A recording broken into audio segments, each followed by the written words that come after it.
Welcome back, folks. Wasn't too bad of a break. Hope you didn't miss us too much, but me and Rebel are here to get you into the draft of game number 2. VESPA remaining on that blue side after dropping game number 1. So in terms of things that we want to see in the draft, maybe just a couple of deviations instead of a complete change in strategy. Yeah, nothing too crazy at all. It would be nice always for them to be able to get their Rengar, but there's no way to control that. Buffalo almost certainly still get rid of it inside of the first drafting phase, as well as that Tryndamere. So it's not likely the comfort comes through. So it's a question of what else does VESPA have in the back pocket. I was a little curious whether or not they would actually bring back in, their other top laner, whether or not they would bring in Swagger or Swaggy back in. Because I do think that is a possibility, being able to contest just carry versus carry against Emprisonner. Not to say that Butterfan did a bad job, but again, if you're the Ornn, that first invade was kind of thwarted by the fact that Emprisonner had push against the Ornn to kick off the laning phase. And especially since mid lane seemed to be going better than you expected, it's possible that you could even put more resource towards top side than you were anticipating, rather than putting it to mid lane. I don't think it's a bad idea either, but they clearly disagree. They keep Butterfan in. I think that's fine if you want a really heavy team fighting top focus, so that's reasonable, at least in that regard as well.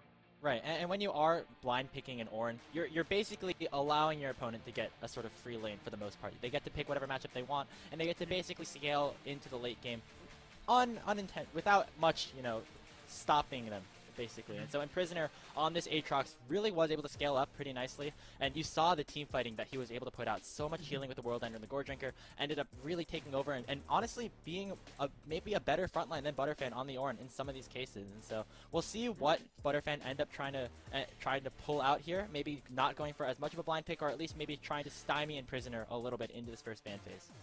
Notably, the Tryndamere has not been banned yet. Last time they did it second, they did the Graves third. They might be on contemplation for, do we actually leave the Tryndamere up? Nope, they're not going to do that. I was thinking, because both teams play it at least a little bit. There's a little bit from Buffalo. I can imagine that Canos, especially having played top lane most of last year, likely would have it in the pool potentially.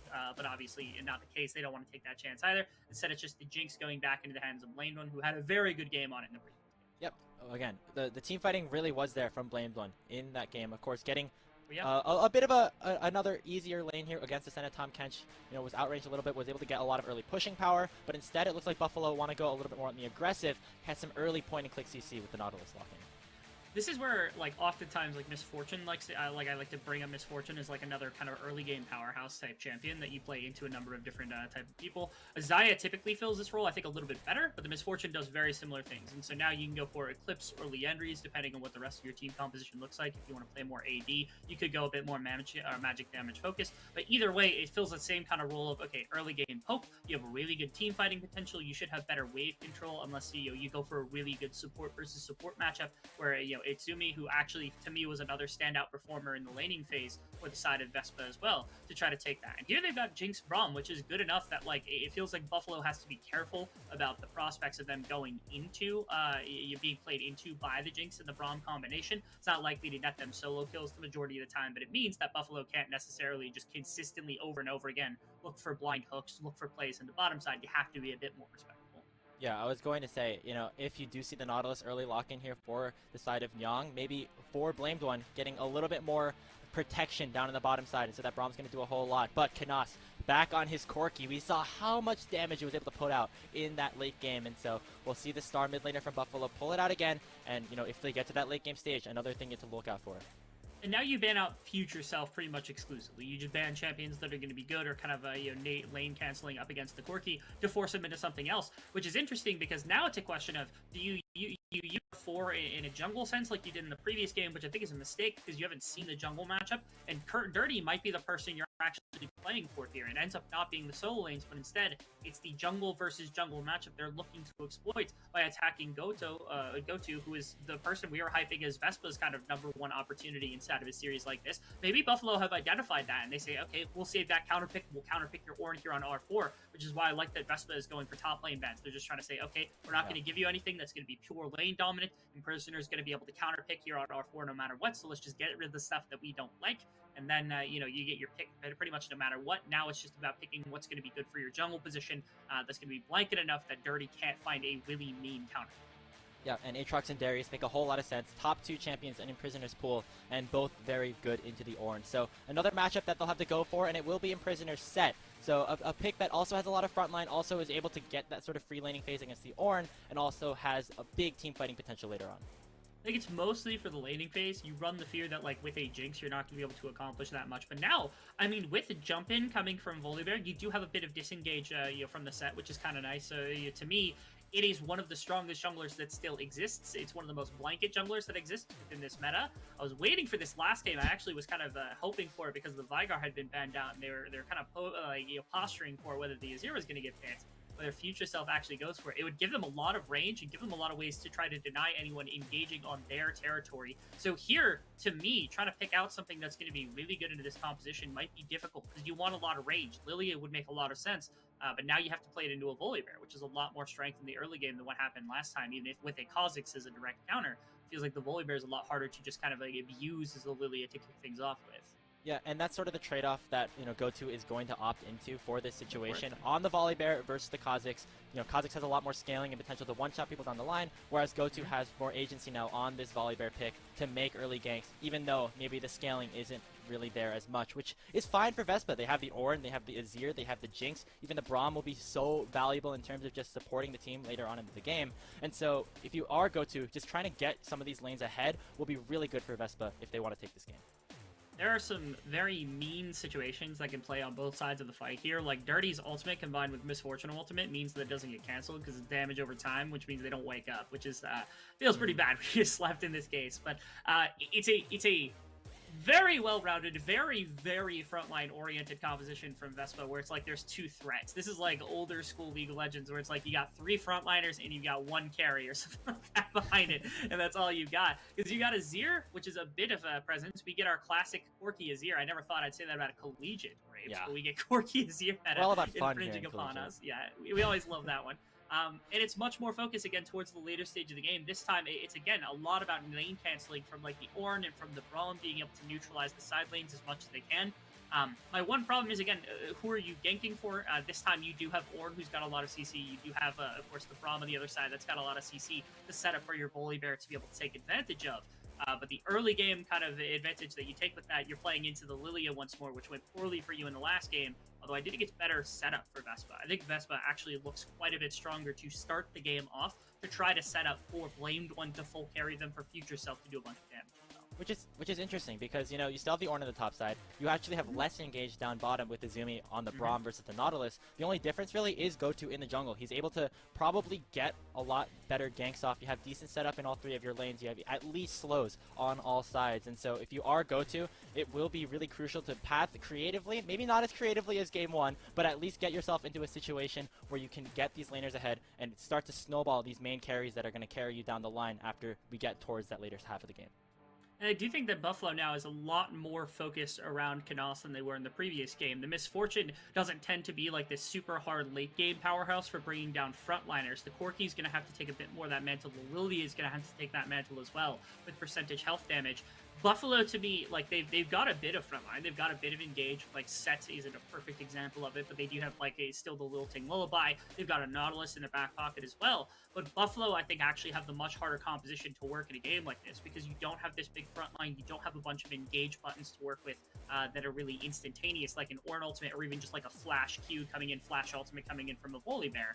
And again, Misfortune's not shredding through a bunch of these tanks, especially if you go for the lethality build. It's going to be the Lillia and the Corki that take a minute to get into the game to be able to shred through some of the health bars. So an early advantage from VESPA could go a very long way. Of course, the same could be said of most compositions, but specifically, if your frontline gets really beefy really quick, Buffalo, even in a team fight, would require a very good combination of ultimates from like Kyriu and Derty to really put a big dent into this team fight from VESPA. I like that they've really built this incredibly hard coding around their damage to work with, and it's just about getting out of the early game unscathed.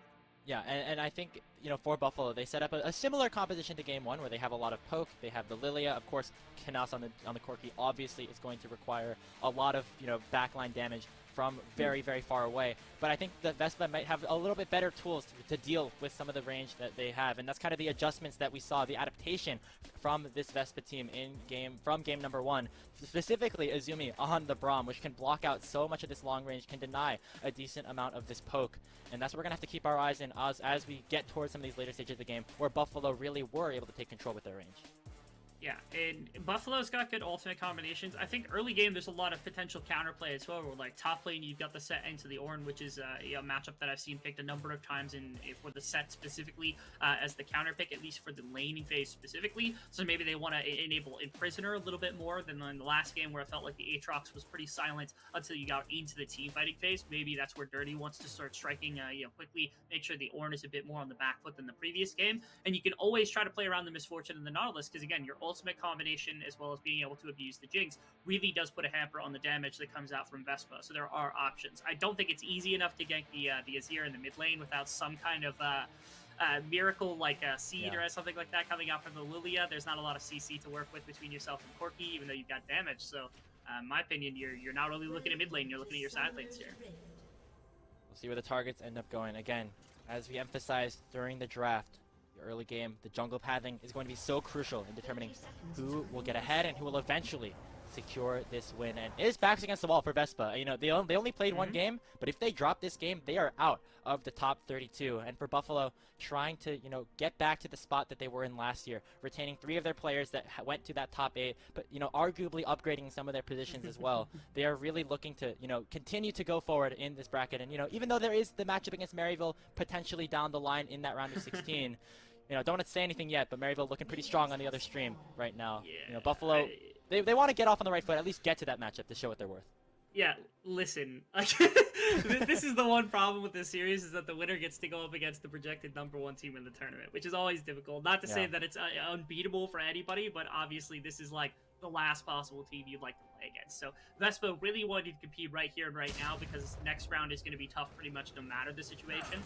This is going to be the much easier one to try to take if you are Vespa. And they showed quite a bit of their good stuff. I think they showed enough in the last game to prove that they are eager and ready to play up against Buffalo. And they don't want to fall into the night silently, really the way that you wouldn't expect them to up against Buffalo as well. So hopefully this game is a little bit closer. Hopefully this game is one that Vespa can remain very competitive in, be able to get their setup the way that they would want it to. And if it's the case and they're able to take this game, very big props to them. Showing off what they can do is just the 4th seed, the voted coming in from the Southern Conference. Right. That's the thing. You know, there are 3 other teams in the South that are also playing that, you know, theoretically should perform better than Vespa. So if you're looking to see the strength of the Southern Conference, this is definitely a good sign against a team that many projected to go maybe towards that top 16, top 8 against maybe a lower seed here in the Southern Conference. Taking a look at the early game here, a little bit of a different path here for GoTo, going Red Raptors Braum. I really do like this setup. Actually, no. Gonna go for the 5 camp. My apologies there. Unfortunately, yeah, we do see a couple of bugs here in the client. We're gonna try to get that fixed as soon as possible. But right now, all eyes are on the jungle pathing. Okay. Into the bottom side, of course, the Lillia goes. I'm wondering if that's going to end up leading into a position where, like, Kyriu and Nyeong end up pulling a bit more of the resource at the beginning of the game. Again, putting Blamed One into a bad position, I think, is a very valuable idea from Derty, especially if it gets kind of capitalized on to begin with, and the misfortune ends up pulling the gold. You're in a really good position to start dragon stacking. You're in a good position where, like, your misfortune can roam around. You can maybe move her into Rift Herald Pit if you want to focus more on early game gold advantage. There's a lot more adaptability with how you play the early game if the Jinx gets put behind to begin with. And so far, that's been the intention behind Kyriu and Nyeong. I do know really quickly, it's not the typical early game misfortune that you would normally see. Because normally what you would see is you would actually have the you would have Comet coming out here. But instead, it is the Conqueror, which is at least something of note that Kyriu has done a little bit differently. We'll see if that affects the build somehow. Right there, a bit of a wraparound from GoTo, trying to find his way onto Canas, who just kind of falters, goes back the other way, and is able to get out of that spot.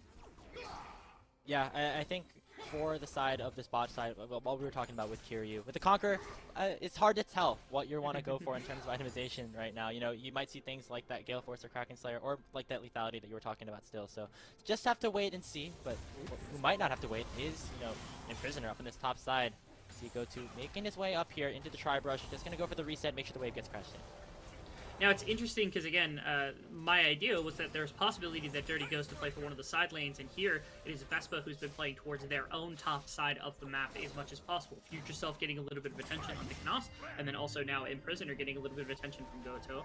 And you can see, bottom lane, I think they spotted out Derty a bit ago. He was kind of sitting around in this bottom side of the map waiting for something to occur, waiting for a wave to get crashed, and they weren't able to find the engagement they were looking for, so Derty just ends up kind of backing on a timer that's Behind go-to is going to have more gold to work with, so gets the dark seal and such, but a little bit of wasted time on the map because, again, they're trying to punish the bottom lane and it just doesn't work out. We'll see what the pathing continues to look like here. It looks like go-to was spotted on a ward down in the bottom side. Nice vision control in the enemy jungle for Buffalo to make sure that their MF Nautilus lane can stay alive and can continue to push in on pressure Blamed One and Izumi. go-to trying to go for some invade, get a little bit of vision on his own with the resets coming through from Canas. Looks like he'll be able to do so safely. This position, again, the defensive bottom lane came far more from, again, Derty trying to set up that dive on bottom side, so they do leave some of the residual vision like you were attesting to. Problem is, now the early leave, or at least the push that had come out off the bounce from the tower that had been put there by Kyriu and Nyeong in the first place, actually results now in a dragon being taken. The second game in a row where the Jinx has the pushing power with those rockets to begin with, and catching the rebound of that wave where Kyriu and Nyeong wanted to force them forward a little bit more, I think, potentially punish, on Dirty's pathing back towards the bottom line, leads to the early dragon going over to VESPA, which is unfortunate because, again, I talked about Buffalo, like, they might have had the ability to take that one if they're able to utilize the Misfortune Nautilus early game, but not finding any success on that gank means that they aren't going to be able to do so. Now, it does prompt the fact that they see that the dragon went down, and so immediately Dirty goes into the cross side of the map. He's gonna get spotted out here. Yeah, Dirty taking a lot of damage. Go-to on this Volibear definitely has a lot of early DPS. Get it slowed up by the Swirl Seed. Pressure is up in the top side, so Emprisonner has that priority to get to the fight first, which means that Dirty will be able to get out safely. Extremely lucky right there that the plant actually popped up because he was able to spot that the Sett was there. Because otherwise, Dirty could keep poking at him and just do anything he wants because of how far up the Sett has been able to push into the top lane. So there's that to make mention of as well. But it ends up not mattering because, again, able to spot the vision. Emprisonner would have moved first, but it didn't matter. Bit of aggression here between the two top laners. And there comes the face breaker. Here comes the Ornn as well. No shield onto Emprisonner. He's going to be in trouble. go-to trying to finish the job himself, but here's the showstopper. The Sett will flash away, but the flash will be followed, and first blood into the hands of VESPA. And they kind of knew exactly where go-to was, so this was a bit of... I think Emprisonner was stuck in a bad situation where the wave could have been frozen on him by Butterfan, and all of a sudden, the Sett was going to be in a really rough position with the wave. And I'll see if that was the case. Yeah, the wave was definitely stacked. Yeah. He was putting a lot of pressure into Butterfan to make sure that that was something he could try to contest. But go-to, they knew he was on the top side. They knew this was going to be a problem. And so Emprisonner, I think, was just stepping up a little bit too far, knowing his jungler was on the other side of the map. go-to, it's a little bit of something. Something finds the first gank of the game successfully off the back of, again, I think the wave was just so messed up for him. He knew he had to do something to fix it. Yeah, it seemed like one of those like so close yet so far situations where Emprisonner was almost able to get that wave fully crashed in time, but go-to able to find the timer to get up to the top side and allow that shutdown to happen. And so CS is rather even, but you see that Butterfan has a slight gold edge in this situation. Take a look at the gold again. Sorry, apologies for the error up on the top of your screen, but it's actually Dirty still ahead despite the first blood kill going over to go-to, showing how much that farm means. Yeah, able to get quite a bit. Ooh, ultimate coming out from Kyriu. I wonder if they're trying to set up for a Rift Herald here. That's the only thing that can indicate this to me, is that, again, Blamed One is on basically the same timing of back as Kyriu is. They ult the wave just to make sure that the minions are going to get pushed in. That's going to save the Jinx. Are they moving manually from bottom side? It looks as though the Braum is going to roam through the river, at least try to get some of the warding. I wonder if they catch on to this, because it looks like Nyeong is heading towards the Rift Herald, so at minimum that is the setup you could look for. And the Lillia being on top side with no bottom side camps except for the blue buff up soon means that they could even trade that one away for the Rift Herald if they decide to trade sides of the map, or Vespa's got to catch on really quickly because the Rift Herald is open right now for their taking.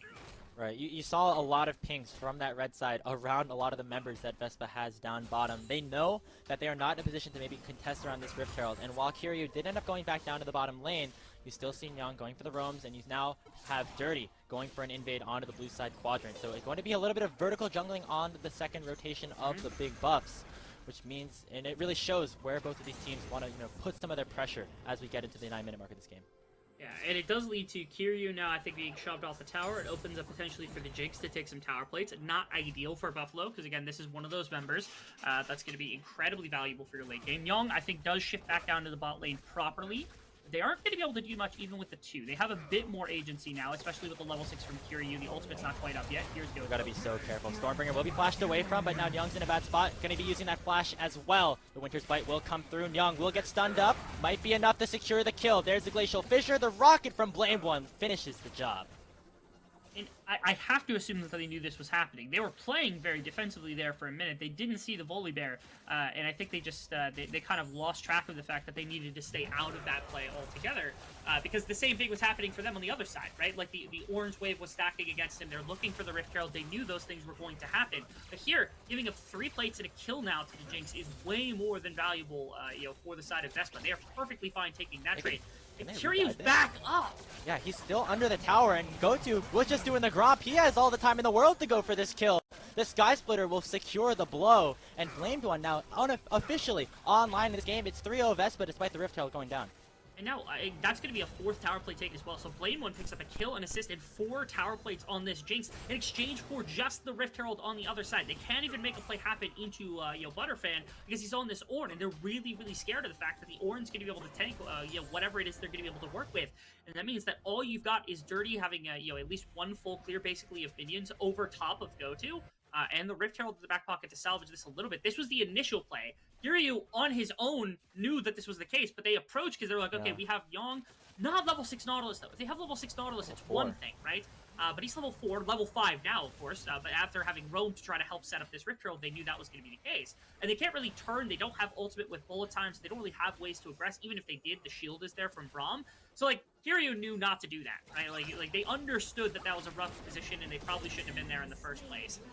The response to this, of course, now, again, with all the bottom side push, they end up having to backspend the gold on the Jinx. They get back to the Dragon, and so Buffalo does pull, at least a tie game in that regard. And they still have a bunch of scaling, they still have a bunch of damage, and a number of different members to work with here, because, like, Canas is still going to be very powerful. But ultimately, VESPA, with a really good set of plays to punish the mistakes of Buffalo, over pushing into the bottom side when they knew they shouldn't be there. Yeah. A little bit of a punish there, and it'll last for GoTo to get ahead. I'm going to try to do a little bit of caster math here. We saw the gold grass. Now, again, the gold on the screen not working as well, but I think it's around a 2K, 1.5K gold lead in favor of VESPA with the 3 kills in terms of where this game state is at this point. Still important to note, Derty has the Rift Herald. Will be able to crack open a couple plates if they play their cards right. So that's a couple of 100 standing gold that Buffalo can still look towards. But right now, VESPA's in a lot of control. They've been making the plays here with GoTo. It's been a much better look for them in this second game. They do. It's looking a lot more convincing. They drafted for this, right? Like, they drafted to have better lanes. They drafted to have better position at the beginning of the game. They drafted the Volibear specifically for this kind of threat, and nothing has happened to the Jinx. Again, I think that first jungle clear was really indicative of it. We talked about how, like, the Lillia might have a harder time interacting with just Volibear alone. And then, how hard it is, I think, to infringe upon the Jinx and the Braum on the bottom lane. You don't have a pure winning bottom side with just the Nautilus and the Misfortune. Even with the Lillia at the beginning of the game, you just don't have enough to really kind of force your hand on the bottom side. And it leads to a position where now VESPA's bottom lane feels good. Their Volibear is massively ahead in a really great place. Maybe not over the Lillia, but at least ahead in terms of itemization to be tanky as a front line here for Buffalo. Which means now, to me, it's a shift of Buffalo. Buffalo has to pick what they want to do. Nas might be in trouble, yeah. Gonna get stunned. Valkyrie will come out, but still have the Stormbringer shuffle. Misses here from FutureSelf. Really nice flash coming out from Canas to keep himself alive. Yeah, very late, and I think actually was behind it. I know it wasn't quite, I think, in frame necessarily where, like, the Corki was going to be able to be found. That's going to be an ultimate maybe set up for Izumi. A 3v3 going on right now. Yeah, GoTo still has the ulti. They're trying to engage. There comes that Glacial Fissure. And Nyeong already the first to fall in this fight. Bullet Time doing a good job to zone away. But now Blamed One has the resets. Izumi forced to flash away. FutureSelf raining in damage with the soldiers. VESPA in complete control.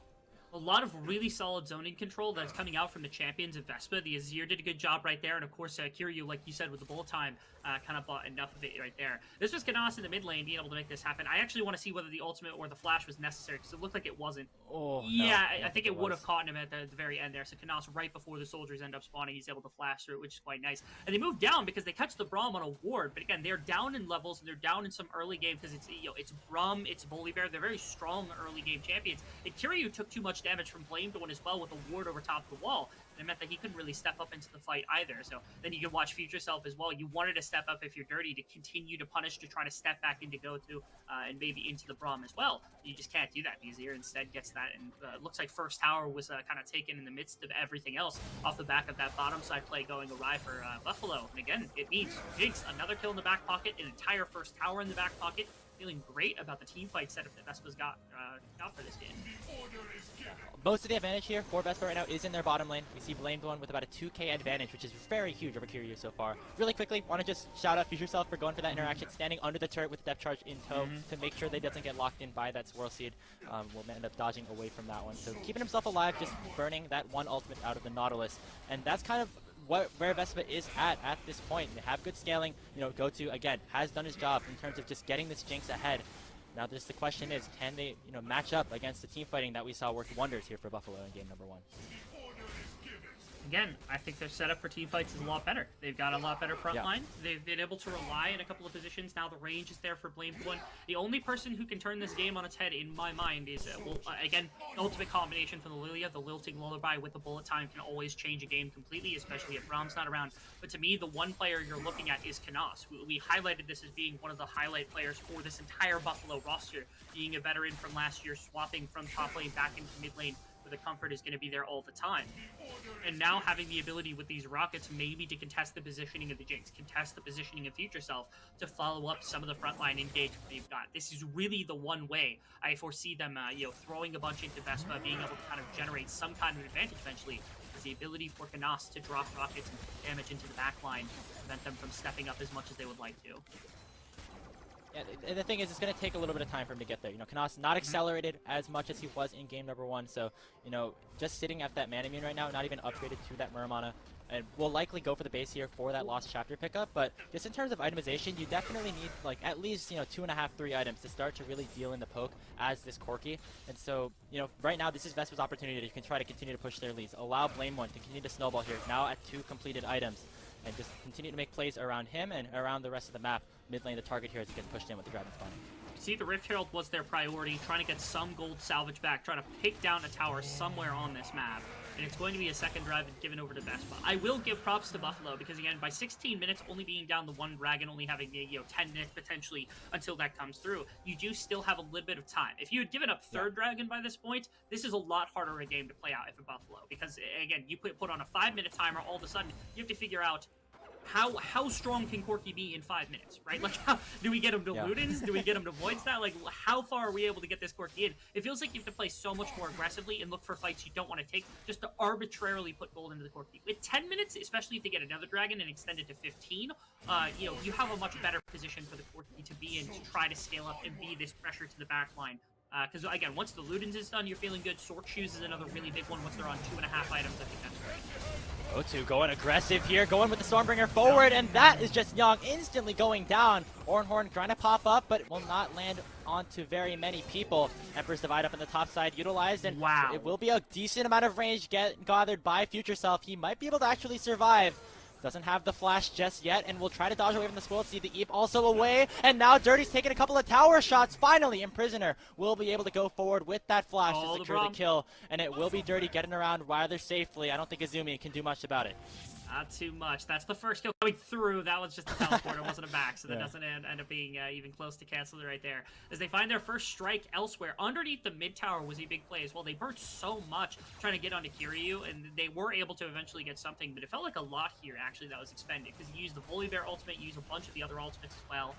Right here, it's just the engagement. I love the positioning of Kyriu as well. It's the fact that he also flashes the Ornn ultimate preemptively to make sure that there's no riddle proc to knock him up afterwards, I think was also ingenious. Because if you knock him up with the second half of that, he's just dead. So he flashes the first half, make sure you're not going to find it, and it means he can stand at the defensive mid tower a little bit longer. That coupled with the topside play means that Vespa doesn't feel comfortable just formatting into the mid tower. It means that Buffalo at least hold that bastion of hope a little bit longer. Now, maybe a return to the scene of the crime a little bit as GoTo. Maybe looking for a play onto Canas. I think that he knows that he's here. Yeah, just going to throw a couple of rockets alongside that Gatling gun. So, will be the Corki, still staying safe. Has not died yet this game. And that's basically all Buffalo needs at this point. Continue to get Canas scaling up. And Nyeong might be in a bit of trouble. Will get canceled out of the Hex Flash. And he doesn't have any other escape now. Might try to delay as much time as possible, but it is the inevitable going through. GoTo. Actually, Izumi going to be the one to get the kill. Support lights are very important too. Positioning in the pit, I'm not sure. It must have been going after a ward or something, got driven into that, and then tried to Hex Flash over is probably the best I can make of a situation like this. ends up being a pretty rough situation where the Nautilus now down 4 deaths in a game like this. Buffalo's bot lane has been punished a lot more than what they had in the game before. I love that VESPA has gone back to this to make sure that they are in a position where they're setting up their ADC. Again, I made this point on the opposite side where, like, if Derty did this would have been great. But it's doing it for the Jinx, making sure the Misfortune's been put down isn't as big a deal, making sure that the gold is in the right place for the lane. Stormbringer defensively, but there's the bullet time. Just melting him down, so to speak. Bear will fall for the first time this game. Finally getting a shutdown. It's actually pretty big. Rift Herald also available. Derty might be able to place this down to break open this base and allow for the map to be opened up a little bit more for Buffalo. It should be mid tower going down into the pockets of Kyriu, which is also nice as well. Especially since it's the Kraken Slayer and a little bit more of like the very heavy, like DPS oriented Misfortune, which isn't as common, but I think is better with this amount of frontline. If you're trying to be a damage dealer on Kyriu, where instead, Canas is going to be focusing on backline damage, you're kind of the front to back type champion as well. Let's take a look at this replay here. It's interesting to see because we did, see the Volibear get caught out a little bit. Just the situation here, just kind of spotted out. A little bit of vision coming down. Nice bullet time as well coming in from Kyriu on the back end of this one, knowing that when the Braum is around, that is a lot less effective of a tool, so finding any situation at all to be able to burn it. The Rift Herald also being dropped as well. One problem is this wasn't like 1 or 2 waves sooner to the Dragon, because if they could have snowballed this into a Dragon take, it would have been massive, but it might actually posture, potentially for VESPA to be able to go for the 3rd Dragon as well, because they burnt a good amount of time just getting the Rift Herald into place and then shifting into bottom side to look for a punish into the order. And, that's Shelly going down as well. Hopefully we get, back into game really quickly, just so we could see the state of where things are at. Just cresting the 20-minute mark at this point. And if you are the side of VESPA, of course, all eyes are on Blamed 1, 2-on-2, working towards that 3rd item, which is likely that Infinity Edge, compared to only 1.5 onto Kyriu. This is where you want to press your advantage. You have Infernal spawning in 20 seconds, and if they get that soul point, as you said, Rebel, a really good opportunity for them to blow this game open. And this is the one complaint I did have about that play coming through from the side of Buffalo, which is that when they expanded their play by saying, okay, we're going to put Rift Herald, we're going to keep Kyriu mid, it meant that there was no Kyriu under fire, and he's instantly deleted a massive Ornn onto the backside as well. Nyeong goes down again. Kenna under the tower to do nothing. Has slight poke here, but nice lock of shield coming out from Izumi as well. What can the poke of Buffalo do? Dragon has spawned, and it looks like VESPA's headed right towards it. Very, very easy. Again, control held in the river from the side of VESPA because, again, all of that, play right before this, all the time that was spent coming through from Buffalo to be able to get that play working is what cost them river control, set up around the Dragon, and I guess just control around the river. And so right there, pushing into mid lane is Buffalo to try to get themselves back in the position to contest into the river and getting jumped in that time by the Ornn ultimate. The distanced engage that's been there for the side of VESPA this entire series, getting them into another very advantageous position. You could see the very last couple seconds of that fight. Canas is starting to drop damage into the seat. There is some hope getting there that he's able to get there at some point, because with the package and with some of the rockets, if you do damage to some of the backliners, you can drive them out. The problem is he's doing nothing to go to right now. He's doing nothing to Butterfan right now. Those rockets, when they're not empowered, do almost negligible damage, and you'll be able to see that in a number of ways. Again, control of the river. They're pushing in to try to find something great combo between the Ornn ultimate and the Azir wall as well, and this fight's over right here and right now. But look at the damage. Canas, my apologies. Getting there. Getting into a position where you can actually contest some of the backliners with just a little bit of damage from the Corki, the Ludin stun, the Sword Shoes when they're done, hopefully getting into that position. But this Dragon was so important. If Buffalo get this Dragon, I think it's even more valuable to them for, in exchange for the gold that they traded for that mid tower. So I almost wish they would have just backed off that mid lane pick and walked down into the river to contest for the control, to look to try to stall this game longer, rather than taking the immediate payoff of the mid tower in exchange for Kyriu, who, again, Bloodthirster Kraken Slayer feels good inside of DPS when you're just hunting people down in the front line, but ultimately probably doesn't win you the game the way that stalling and waiting for this Corki might. Yeah, do you know the concept of a doomsday clock, Rebel? Sort of. So I think right now for Canas, we're probably at around 10 o'clock, 11 o'clock, getting there. Has the Murmana completed, has the 2 items. The only thing is, as the clock goes up here for Buffalo, VESPA's trying to count back down, I guess, as well. They have the Ornn, who just hit level 14, who will start to be able to put some of these ornaments in. Of course, Azir and Jinx, 2 very strong late-game carries. And so even though Canas will be getting there, the scaling from VESPA certainly also a factor, as they also have this 3k gold lead on Soul Point. Yeah, it's a problem of, at no point during this game is there going to be a point that VESPA is weak. They've got good frontliners, they've got good engage, they've got good damage, they've got better scaling. Canas is going to have to get out. hopefully it doesn't go down. Teleport though, gonna come in. Emprisonner might try to turn this around potentially. Has a lot of movement speed. Can maybe go for an ulti. High HP bar on go-to would mean a lot of damage, but the kiting is just too good. FutureSelf with another slow and now another dash away. All the Buffalos on this top side of the map, which means mid lane is wide open for VESPA to take. I was looking very heavily for Emprisonner to actually look for a flash E into FutureSelf or Butterfan to try to pull them, or my apologies, into GoTo, to try to hunt them down and actually take advantage of that play, because it looked like that's what they were going for. But like you said, because everybody shifted into topside, waiting like more reinforcements coming out from VESPA, it meant that the the middle of the map was completely left wide open. They cracked the mid tower. That was basically a breeze down anyway. I think they would have been that would have been a worthy sacrifice if the play ended up working out for Buffalo. Like, if they get 2 kills and end up pushing down top tower with their Corki and find themselves in a good position, I would have been perfectly fine with that situation kind of playing out like that. But because they ended up bailing on that play, not burning anything, and not getting anything, instead just giving up the mid tower, clearly it's just a loss right now.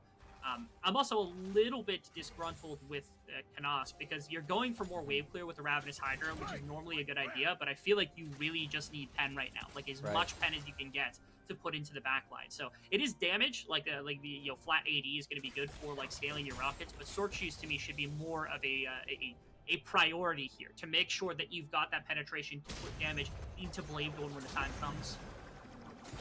Right, and the hope for Canas is he can get those Sword Shoes before this crucial dragon spawns. Infernal in 1 minute and 10 seconds. That will be the soul for the side of VESPA if they're able to pick that one up. And so you want all the members of Buffalo to be at their strongest points, where they can really flex their muscles and try to slow this game down just a little bit. Canas still trying to get there, and we keep talking about the clock keeps ticking away because this Corki, we saw how dangerous it was in game 1. That's just still in my mind, the amount of damage that those rockets were able to do.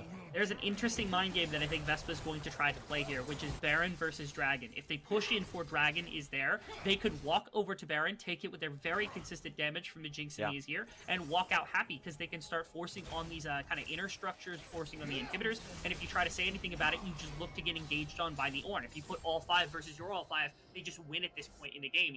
5,000 gold leads 5,000, they've got enough range to be able to work with, and the Corki's not enough to be able to full carry a fight. So now, I mean, Buffalo's in a really bad position. They find themselves like in between a rock and a hard place. If you take Dragon, they take Baron. If we try to keep control of the map, the game extends, but we can't do anything to stop what it is that they're doing on the map at all.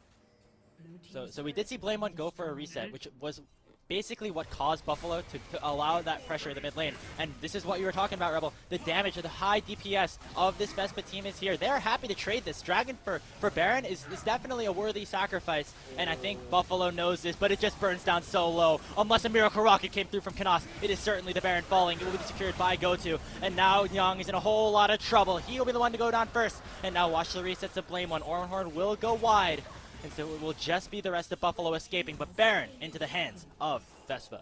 So believe it or not, earlier on, I want to talk about the play that had occurred with Emprisonner. I'm going to wait for this, actually, because I think it's worthwhile talking about. But right now, I mean, the push is just here immediately. The Baron buff is going to set them up for such success. And yes, you did deny the Dragon, but this is where the siege is going to come in. This is where the engagement, especially with no Nautilus on the board, all you got is damage. And if you get engaged on, you almost certainly get run through if you're on the side of Buffalo. They're just kind of letting this happen. There's nothing much they can do to prevent it from happening. There's too much ability for them to be able to strike back.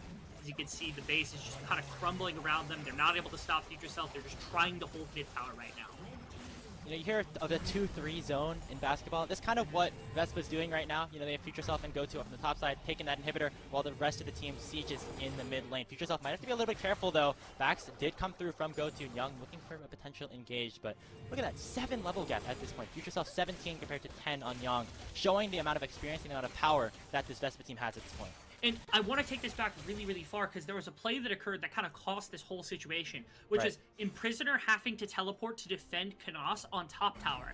It meant that Emprisonner didn't get anything. Again, I thought if the flash was burnt, they could have got 2 kills, they could have gone for the tower. But beyond that, no teleport meant that Emprisonner couldn't stay bottom lane in order to be there to go for the Dragon himself. If you have that, and you've got a 2-item set, he can solo the Dragon. That's perfectly fine. He just needs a way to get back to the fight fast enough, because otherwise you're going to be outnumbered.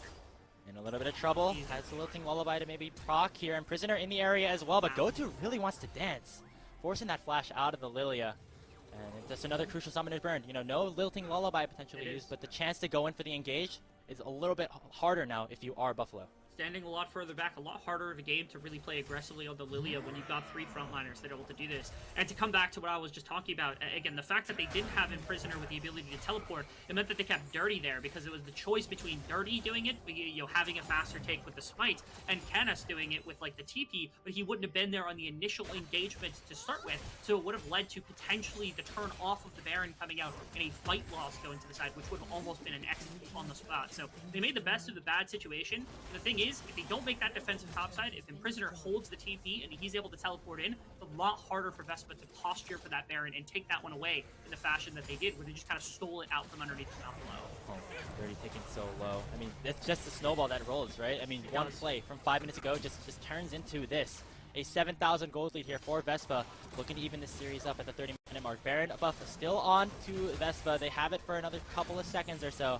But now if you are the side of Buffalo, maybe it's your signal to engage. Depth charge coming out from Nyeong. Ornn to try and follow up. It's the 3 tanks. How much can Buffalo do? The answer is not that much. Cannot force the flash away as Goto will get the kill all on his lonesome. And now the main carries for VESPA are here. Blamed One is unlocked, has the lethal type of proc. Emprisonner trying to lock down FutureSelf, but the answer is no. Flash forward coming out from Blamed One as well, getting the double kill onto the Jinx. It is 13-3. Absolute domination coming out from VESPA in game 2. And with only Kyriu alive, they're going to look to secure the deal and send us to that decisive game 3. And we all thought, I think Buffalo was favored in this series very rightfully in a number of situations, but VESPA came out. They've got a superior draft. They've got superior team fighting kind of tactics. They're willing to put their cards into the Blamed One basket, and it is serving them well in this series. They turn it around. They take us to 3 games, great, in our first series here. And actually, across all 3 of the streams, this is the first game 3 we've had in the entire tournament. I'm excited to be able to bring it here with you, man, because this one's fantastic between these 2 teams. VESPA showing up in the right circumstances. The early game went a lot better.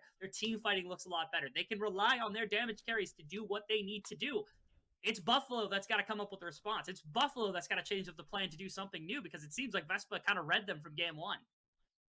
Man, I just love collegiate esports so much here, Rebel. I mean, this is kind of what college is all about. You know, in the March, no, sorry, not March Madness, April absurdity bracket. You know, any team, it's just one game. You know, you can just go and show your stuff really. And for VESPA, the 4th seed out of the South, 3 teams ahead of them. And you know, the argument can be made that some other teams were also at that level that didn't make it into the top 32. They're showing up against a team that made top 8 last year. They really are. It's fantastic stuff to see the competition and the level rise continuously in collegiate to just across all meets. Now, walking into game 3, we have a lot of interesting things to talk about. Our desk will be able to touch on that as well. But both of them are very, very incredible to think about what they've been able to do over the last year. Buffalo here, again, wanting to make sure that they can live up to that legacy, wanting to be able to live up to the standard I think they set themselves after dominating the ESC. And VESPA just wanting to prove the Southern Division is incredible. I mean, how stacked was it? The fact that they were walking out with the original champions from last year in Winthrop, they got beat by UST, and then you had like UT Austin over top of UT Dallas, which is another big one. And this is the team that beat UT Dallas in the first place.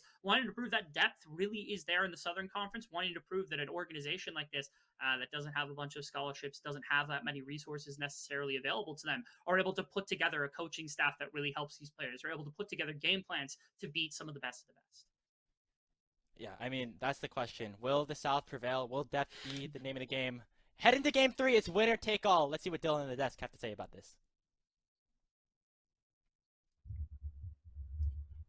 Hello, everybody. What a wonderful game 2. Oh my god, VESPA did it. They actually took a game. All of us predicted 2-0. We will get to whether or not you guys are swapping your predictions around at the end. But for now, let's take a look at this game 2 draft. We talk about some adjustments that could happen. We didn't really see those adjustments in this game, but there were definitely some different picks, ones that we didn't highlight. TJ, I'd love to hear your thoughts first. Yeah, I think that VESPA pretty much drafted a very similar comp to the previous game. They still got Jinx from Arcane, which is really OP, and they did get Ornn, again, the other collegiate staple. I'm excited to see if they do the same thing in the 3rd game. They are swapping to red side, so it might be a little difficult given that I'm assuming Buffalo will probably take the Jinx away. But I think that VESPA played a good game around their draft. They didn't really allow the enemy team to team fight, but even if they did, they probably would have won because their front to back is just pretty staple and really easy to execute. Yeah, I love it. The Collegiate God comp takes the game. Goto didn't run the game down, so it's a free win. I loved how Goto played this game as well. Especially, he played much, much, much better. He only had one int, which I mean, I have ints all the time, so I understand. But the Collegiate God comp winning is always so funny. It's so nice. And the thing that I love about this kind of a draft for a player like Goto is a champion like Volibear has a lot more room to make those kind of like int plays. You know what I mean? Like it's not the end of the world if your Volibear is down 30, 40 CS. It's not the end of the world if your Volibear dies 1 or 2 times. Like if you have a Kha'Zix that falls behind, we saw him 3 kills, 7 deaths, it can get really tough. But the Volibear definitely able to find impact in those team fights. A really solid game too. Let's take a look at some clips that we picked out to try and figure out what actually happened in that game. And it was a pretty slow game. There was really only 1 or 2 team fights for us to talk about. The first clip, RBM, or TJ, I'll throw this to you. Talk about this team fight mid. Yeah, so this is a team fight right before the dragon. We see that they're around levels 9 to 11, so second altar coming up. They do have level advantage, starts with a flash, and it's an instant one-shot on MF. So really well played by Goto to be able to find it. It is a misposition from Buffalo, and then from here, they just kind of go back into the dragon and take their free win. Situations like this kind of set you up really easily to succeed when you're the scaling comp, because it means that you don't have to contest the dragons anymore if you don't want to. They do end up getting a lot of the dragons, which later leads into some other stuff. But situations like that really set you ahead in the scaling team, and it takes off a lot of pressure because it's no longer okay. How are we not inting? Instead, it's like we have time, we can chill, we can get our gold, and then fight on our terms. Yeah, I really love that fight, especially because that was when they realized, just like last game where they griefed the whole game by not cutting their losses, that time they cut their win. They're like, all right, we got 2 of them. Ornn is giga broken. One shot them for free, take our dragon and get out. So they played a lot smarter with the wins that they got and a lot less bad with the losses that they have. Yeah, and you love to see Vespa taking advantage of summoner spell timings, right? Misfortune's flash was like 45 seconds away from coming back up. They realized it would be down for that dragon, and all you need is that chem take engage from Volibear. And it was just lights out from there. Third dragon cleanly over to them. RBM, 26 minutes. Walk me through sort of what you would be thinking as a jungler in this, sort of scenario that unfolded in this game, this Baron for Dragon trade. Yeah, I absolutely love this trade. So we had the 1-3-1 splitting from the Azir, and then we decide, okay, so blue team has soul spawning. This is their soul dragon. And so red team absolutely has to get it or else they're going to lose the game anyways. So they said, all right, if they want the soul drake, we can just trade for it. So they do the Baron while Lillia's souling the Drake. So that way they deny the soul. And red team still decides, maybe we can contest this. And our Nautilus does a little bit of inting because Nautilus had quite the int fest of a game this game. But he walks in and then he gets himself tagged. Jinx from Arcane, gets the reset from the Baron because it's a really cool character, really weak role that AD carry is. We get the pick from Baron. We get a bunch of gold for all their topside camps, and all because the enemy team has to be in this position because they get checkmated either way. So it's really nice. And you can see that was really intentional. You saw that Azir with him splitting top, like they had enough DPS between Jinx and Azir. They were fully committed on their vision. They knew going in that was a trade. It wasn't like, oh guys, they have better position than us. Let's, I guess, trade for Baron. Instead, it was we are going to trade for Baron, and I love to see that decisiveness. Yeah, one of the things I feel like that separates a lot of these lower the pack teams from the high level teams is that forethought, right? You're planning not only just like on the fly, but you're planning a minute or 2 in advance. So it was really, really nice to see that, and it gives me high hopes for game 3 because if they're making plays and calls like that, they're certainly in a spot to take this series. But we've got one more replay to dive into, TJ. The team fight that ended the game, really the only team fight in the entire game. Walk us through what happened here. Yeah, so we see that here at the end, blue is a little bit overextending. They do get engaged on, but between Ornn CC, Braum CC, all the knockups, Jinx and Azir are able to collapse off from the side. Volibear one-shots the Corki, and then the game's kind of over. Jinx got a reset. None of the blue members really died, so they're able to just contribute a little bit for the fight going forward, and then the game is over. Jinx obviously gets her resets, and I know we've been harping a lot on the Jinx, but this character is absolutely so absurd in Collegiate. The resets are wild. And it looks like TJ got Nocturne ulted. We'll fix that ASAP. I did. Oh man, I love to see it. I love to see it. RBM, I know that we were talking about this sort of like during the game while we were watching it as a desk, but you said that you're happy that Vespa stuck with a similar composition because as long as they played a little bit cleaner, it's just such a strong composition in these style of games. Do you want to maybe dive in a little bit deeper on that point, sort of like talk about how you as a player view these sorts of compositions as a team? Yeah, I really love the Collegiate God comps. Like, as simple as you can make your comp to play is the best comp to play in Collegiate because no one's really that good. And like I said, everyone can beat anyone. So if you have a really easy comp, and Vespa has a super easy comp every game, they have Jinx Ornn. All you have to do is fight front to back, get one reset, you'll ace them. And that's what they did every single game in the last 2 games. They should have had a 2-0 for Vespa, honestly. In that last game, they completely curve stomped them. The enemy team can't play because their draft is so OP. So I really love the tried and true, stick to our guns, just keep scaling, and we'll win the game eventually. Now, RBM did say there's like nobody good in collegiate. That's not necessarily true. Vespa is playing well, right?